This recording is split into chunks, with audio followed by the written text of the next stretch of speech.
পাকিস্তানের ক্রিকেটারদের সঙ্গে কোনো রকম করমর্দন করা যাবে না, অঘোষিত নীতি ভারতীয় বোর্ডের। সে নীতি উপেক্ষা করে এবার পাকিস্তান ক্রিকেটারের সঙ্গে করমর্দন করলেন হরভজন সিং, যা নিয়ে তীব্র বিতর্ক। বলে রাখা ভালো, ক্রিকেটার হওয়ার পাশাপাশি হরভজন সিংয়ের আরও একটি পরিচয় রয়েছে।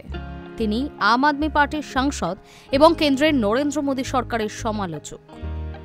জাতীয় দলের জার্সি থেকে সেই কবেই অবসর নিয়েছেন হরভজন।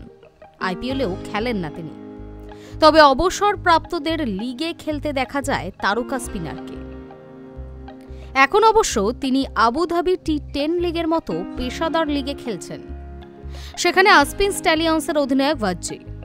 বুধবার নর্দার্ন ওয়ারিয়র্সের বিরুদ্ধে ম্যাচ ছিল। সেই ম্যাচে হারে ভাজ্জির দল।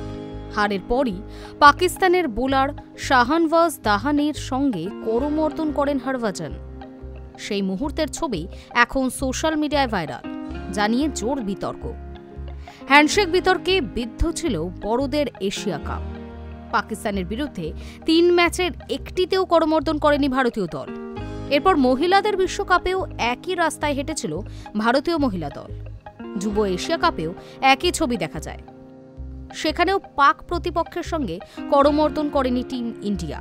চমকপ্রদভাবে এই হরভজন সিংই লেজেন্ডস লিগ চলাকালীন পাকিস্তানের বিরুদ্ধে খেলতে নামতে রাজি হননি। তিনি এবার পাক ক্রিকেটারের সঙ্গে করমর্দন করলেন। স্বাভাবিকভাবেই বিতর্কের জন্ম নিয়েছে, আর বিতর্ক আরও বাড়ছে তার রাজনৈতিক পরিচয়ের জন্য। Hi News network.